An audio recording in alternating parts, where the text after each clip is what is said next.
ጥቅምቲ 23 2015 ዓመተ ምህረት ኣብ ደቡብ አፍሪካዊት ከተማ ፕሪቶሪያ ዝተኸተመ እዚ ውዕሊ ኣብ መእተዊ ድማ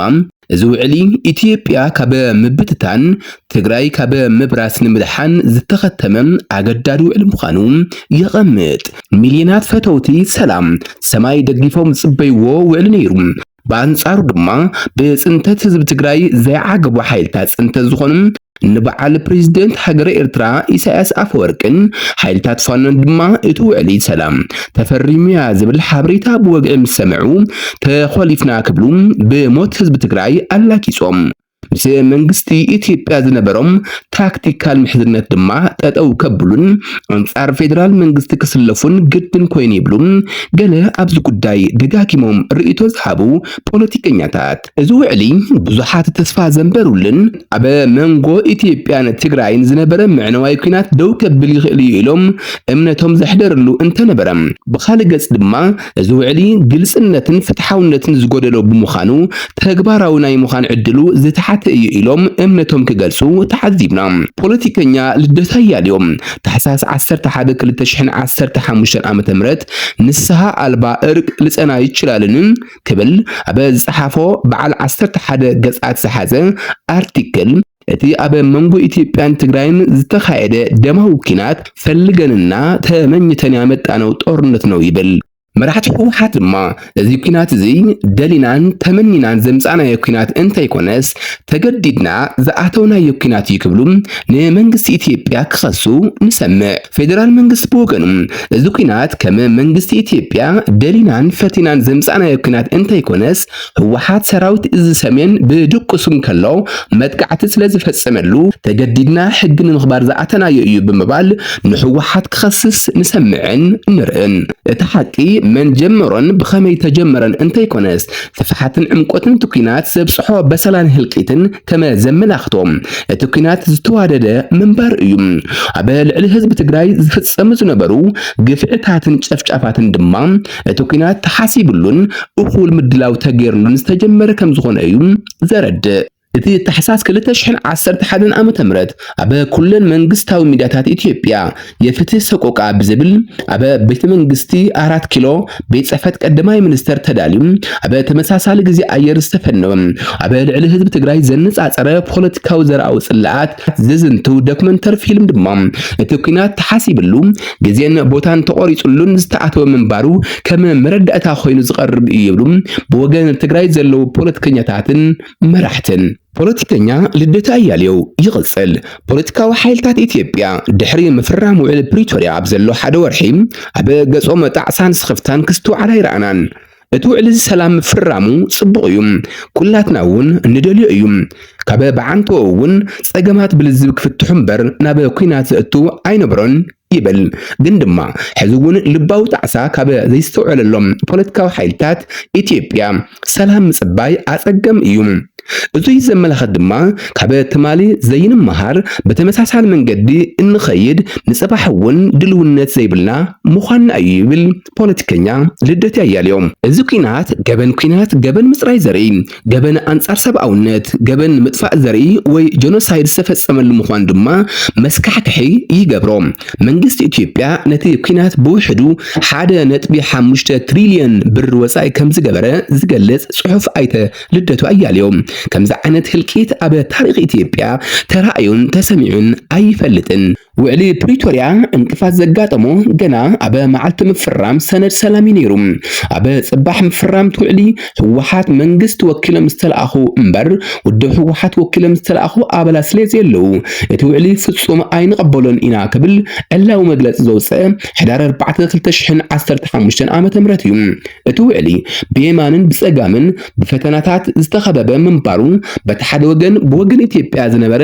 ዝተጠወየ ልቢ በቲ ካልእ መንገዲ ብወገን ትግራይ ዝነበረ ናይ ተሰዓራይነት መንፈስ ገና እቲ ውዕሊ ኣብ ምልክት ሕቶ ክወድቕ እዩ ገይርዎም። ብወገን ትግራይ ህወሓት ልኡኻት መንግስቲ እምበር ልኡኻት ህወሓት ኣይንፈልጥን ዝብል መከራኸሪ ሓሳብ እንተቐርብ ብወገን ዲያስፖራ ትግራይ ድማ ሓቋፋይነት ዝጎደለን ዲያስፖራ ትግራይ ዘግለለን ውዕሊ እዩ ክብሉ ክነቕፍዎ ተስተውዒሉ። ብወገን መንግስቲ ፌደራል ድማ በቶም መላፍንቱ ማለት እውን መንግስቲ ኤርትራን ሓይልታት ፋኖን ዝተወደአ ኩናት እዩ ናብ ድርድር ቀርብ ትገብር ዘለኻ እዚ ድማ ህወሓት ናይ ምድሓን ተግባር ክሕደት እዩ እላበሉ ጸቕጢ ይሕድርሉ ከም ዝነበሩ ብወግዒ ሓበሬታታት ይወጽእ ምንባሮም ንዝክር ኣብ ትግራይ ጸንሑ መራሕቲ ህወሓት ነቶም ትግራይ ወኪሎም ናብ ፕሪቶሪያ ዝተለኣኹ ጉጅለ ልኡኻት ብዓይኒ ክሕደት እንትጥምቶም እቶም ልኡኽ ትግራይ ሒዞም ናብ ፕሪቶሪያ ዘቕንዑ ኣባላት ድማ ንቕሙጥ ሰማይ ቀረብኡ ብዛዓይነቱ ፖለቲካዊ ቋንቋ እቲ ሒዘምዎ ዝኸዱን ኣብ ባይታ ዝጸንሖምን ናይ ሰማይን ምድርን ርሕቐት ዝኣክል ከም ዝነበሮም ኣይተ ጌታቸው ረዳ ድሕሪ ውዕሊ ንፈለማ እዋን ኣብ ቢቢሲ ትግርኛ ኣብ ዝሃብዎ ቃለ ምሕትት ንምርዳእ ፈቲኖም እዮም ቅዱሳን ምሁራን ፓን አፍሪካ ኮንሰርንድ ፓን አፍሪካን ስኮላርስ ሕዳር 6 2015 ዓመተ ምህረት ብዛዕባቲ ኣብ ደቡብ አፍሪካዊት ከተማ ፕሪቶሪያ ዝተኻየደ ድርድር ኣብ መንጎ ተደራደርቲ ወገናት ዝቀርቡ ዝነበሩ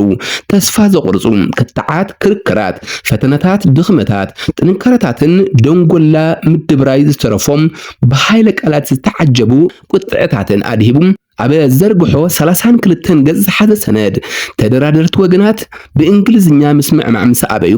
ክልቲኦም ገዛ ተዓጽዮም በአምሓርኛ እንከይተረፈ ክማጎቱ ዝተገበረሉ ህልኽ ዘወድእ ክትዕ ምንባሩ ይዝንቱ ብወገን ፖለቲካዊ መዳይ እንበዓል ኣይተ ጌታቸው ረዳን ሌተናል ጀነራል ጻድቃን ገብረትንሳኤን ዝሓዝዎ ጉጅለ ልኡኽ ዝሓሸ ዓቕምን ልምድን ከም ዝነበሮም ዝሕብር ሰነድ ብወገን ወታደራዊ ግና ኣብ ሱዳን ግዛኣት ኣብየ ዓቃቢ ሰላም ብምዃን ምስጉን ስራሕ ከም ዝሰርሑ ዝግለጸሎም ሌተናል ጀነራል ታደሰ ወረደን ኢታ ማጆር ኢትዮጵያ ዝኾኑ ብርሃኑ ጁላን ብሉጽ ሞያዊ ምርዳእ ዘርአየሉ ድርድር ከም ዝነበረም እቲ ካብ ፈለጥቲ ውሽጢ ሸሊኹ ዝወፀ ጽሑፍ ምስክርነቱ ይቐምጥ እታ ማጆር ሽም ኢትዮጵያ ብርሃኑ ጁላ እቲ ስምምዕነት ብሰላም ምስተኸተመም ካብ ቤት ማእሰርቲ ናጻ ከም ዝወፀ ሰብ ፍሉይ ተሓጓስ ከም ዝተሰምዖም ቋንቋ ሰብነቶም ይገልጽ ነይሩ ዝብል ዝሰነድ በአንጻሩ ግና ብሕልፊ ኣብ ካልኣይ ዙርያ ኣብ ከተማ ናይሮቢ ኣብ ዝተኻየደ ድርድር ኦሉሴጉን ኦባሳንጆ ሕጉስ ከም ዘይነበሩን ነበር ፕሬዝደንት ኡሁሩ ኬንያታ ብዘርኣይዎም ዘይሕለል ጻዕሪ እቲ ውዕሊ ክኽተም ከም ዝኸኣለን ንጠንካራ ጻዕሪ ኡሁሩ ኬንያታ ዘወደሰ እቲ ሰነድ እቲ ውዕሊ እንተ ዘይፍረም ነይሩ ኢትዮጵያ ዛጊድ ምስተበታተነት ትግራይ ድማ መበረሰት ነይራ ይብል ብዙሓት እንቅፋታት ሰጊሩ ዝተኸተመ ውዕሊ ፕሪቶሪያ ናብ ስራሕ ካብ ዝኣተወን ነዘ እንሆ ብሙሉእነት ከይተተግበረ ራብዓይ ዓመቱ ከቁፅር ቀሪቡ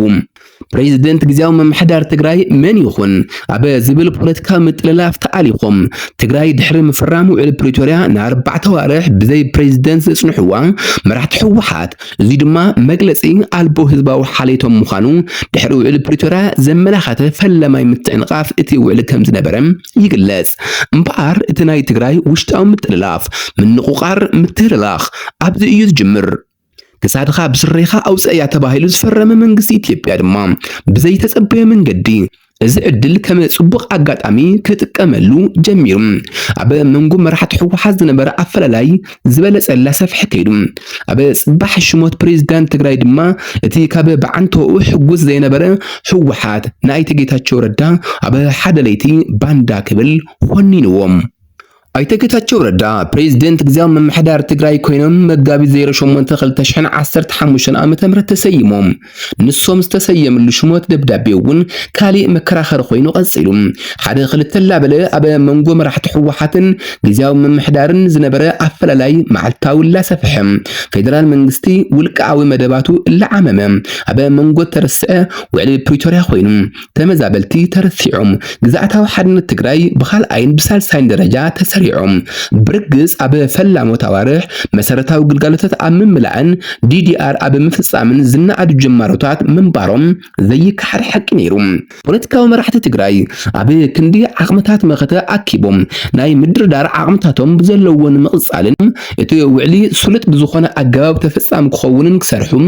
ኣብ ውሽጣዊ ሕቱኽትኹን ምስዳድ ስልጣንን ረብሓን ተሸሚሞም ናይ ምድርዳር ተኽእሎኦምን ተሰማዕነቶምን እላነከየን ፈረኽረኽ ላበለን ክኸይድ ከም ዝጀመረ ዝተዓዘበ ፌደራል መንግስቲ ንሱ ድማ ነዚ ውሽጣዊ ድኽመት ተበሊጹ ስቃይ ተመዛበልቲ ከናውሕ ተራእዩ ብዘይካ ሰራዊት ምክልኻል ሃገር ኣብ ትግራይ ዘለዋ ሓይልታትን ዕጡቃትን ብዘይወዓል ሕደር ክወፁ ከም ዝግባእ ዝድንግግ ውዕሊ ፕሪቶርያ እዚ ኣብ ግዜኡ ተፈጻሚ ብዘይምዃኑ ህወሓት እውን ኣብ ፌደራል መንግስቲ ምጥርጣራት ክሕድር ክኢሉ እዩ ዝብሉ ሓሳባት እንተጸባርቑ ፌደራል መንግስቲ ድማ ኣብ ህወሓት እምነት ስለ ዘይሕደረ በቲ ሓደ ወገን ምስ ክልል ኣምሓራ ንዘይ ምጉናፅን ምቁርራፅን በቲ ካልእ ወገን ድማ ምዕራብ ትግራይን ካልኦት ኣብ ኢድ ወራሪ ዘለዉ ግዛኣታት ትግራይን ንሰብ ዋንኦም ንምርካብ ድልውነት ከርኢ ብዘይምኽኣሉ እዩ እቲ ጸገም ክጎልህ ዝኽኣለ ዝብሉ ሓሳባት እውን ኣለዉ ብምኽንያት ኣብ ዲዲአር ዘሎ ግልጽነትን ምትእምማንን ዝጎደሎ ከይዲ ድማ ውዕሊ ፕሪቶርያ በቲ ዝግባእ ኣገባብ ተፈጻሚ ክኸውን ከም ዘይከኣለ እምነት ብዙሓት እንትኸውን መራሕቲ ህወሓት መንግስቲ ፌደራል ኣብ ዲዲአር ትኹረት ሂቡ ዝሰርሕ ዘሎ ሰራዊት ትግራይ በቲኑ መራሕቲ ህወሓት ቆቆሊቡ ንምእሳር ክጥዕሞን መሬት ትግራይ ናብ ትግራይ ንዘይ ምምላስ ካብ ዘለዎ ድሌት ዝነቐለ እዩ ኢሎም እንትወቕስዎም መራሕቲ ኢትዮጵያ ድማ መራሕቲ ህወሓት ዲዲአር ከይፍጸም ዝዕንቅፉ ዘለዉ ተሓታትነት ስለ ዝፈርሑን ነቲ ሰራዊት ብዘይ ኣግባብ ንመደራደሪ ክጥቀሙ ስለ ዝደልዩን እዩ ክብሉ እውን ይወቕስዎም ሕጋዊ ሰውነት ህወሓት መልስ ኣይምልስን ዝብል ኣጀንዳ ድማ ካልእ ክልቲኦም ተደራደርቲ ኣካላት ከይተኣማመኑ ዝገበሮም ምዃኑ ይግለጽ ፌደራል መንግስቲ ዕይኡ እላገበረ ውዕሊ ፕሪቶርያ ኣብ ምትዕንቃፍ ኣልታዊ ግደው እንትፍጽም ህወሓት ግና ውሽጣዊ ዓቕምታቱ እላበተነ እዩ ምስ ፌደራል መንግስቲ ኣብ ምትፍናን ዝኣተወ ነይሩ ይብሉ ድሕሪ ሚያዝያ 2016 ድማ ህወሓት ይትረፍ ዲዲአር ከፈጽም ብሽም ምረቓ መጻሕፍቲ ገድሊ እላበለ ኣብ ኣደባባይ ወታደራዊ ምረቓ የካይድ ነይሩ ገሊኦም ድማ እዚ እዋን ዘይሓለወ ወታደራዊ ምርኢት ላበሉ ይወቕስዎም እዚ ድማ ንፌደራል መንግስቲ ተወሳኺ ስጋት ዘሕደረን ምትእምማን ዘስአነን ተግባር ነይሩ ይብሉ ኣብዚ ጉዳይ ደጋጊሞም ርእይቶኦም ንዝተፈላለዩ ሚድያታት ዝሃቡ ብወገን ህወሓት ዘለው መራሕትን ፖለቲከኛታትን ፌደራል መንግስቲ ምዕራብ ትግራይን ተመዛበልትን ከም ትሕጃይ ዝጥቀመሉ ኢሎም እንትወቕስዎ ብወገን መንግስቲ ፌደራል ዘለው መራሕቲ ድማ ህወሓት ካብ በዓንቶ እውን ውዕሊ ፕሪቶርያ ክፍርም ፈቃደኛ ኣይነበረን ድሕሪ ምፍራሙ ድማ ምዕራብ ትግራይን ተመዛበልትን ንረብሓ ስልጣን ውድባዊ መደራደርን ገይሩ እዩ ዝጥቀመሎ ዘሎ ይብሉ ኣብ ክልል እዚ ብወገን ፌደራል መንግስቲ ናይ ሚድያ ቁጥብነት ብውስን መልክዑ ዝተርኣየ እኳ እንተነበረ ብወገን መራሕቲ ህወሓት ግና ነቲ ብመራሕቲ ፖለቲካ ፌደራል መንግስቲ ንህወሓት ዝቐርበሉ ክስታት ዘራክዱ ዘረባታትን ክዛረቡ ተደሚጾም እዮም ንኣብነት ምክትል ኣደ መንበር ህወሓት ወይዘሮ ፈትለወርቅ ገብረ እግዚአብሔር ኣብ 2017 ዓመተ ምህረት ምስ ደገፍቲ ውድብን ኣብ ዘካየዶም መድረኻት መጀመርያ ድሕንነት ውድብ ህወሓት እዩ ዘገድ ሰና ክብላ ዘስምዖ መድረ ውድብን ኣጀንዳታት ግዛኣት ትግራይን መምላስ ተመዛበልትን ብኻልኣይን ሳልሳይን ደረጃ ሰሪዑ እዩ ዝጥምቶ ንዝብሉ ክስታት ዘራጉድ ኮይኑ እዩ ተረኺቡ እዚ ሓላፍነት ዝጎደሎ ዘረባ ወይዘሮ ፈትለወርቅ ገብረ እግዚአብሔር ብዙሓት ተጋሩ ዘቆጥዐ ዋላ እንተኾነ ደገፍቲ ህወሓት ግና ክኹንንዎ ኣይተርኣየን ክቡራት ቤተሰብ ሻዶ ሚድያ ዕጫ ውዕሊ ፕሪቶርያ እንታይ ክኸውን ብሰላም ዶ ይኽንበትስ ብኩናት ኣብ ክፋል ክልተ ክድህሰስ እዩ ሻዶ ሚድያ ሚድያ ሓቂ ሚድያ ፍትሒ ሚድያ ርትዒ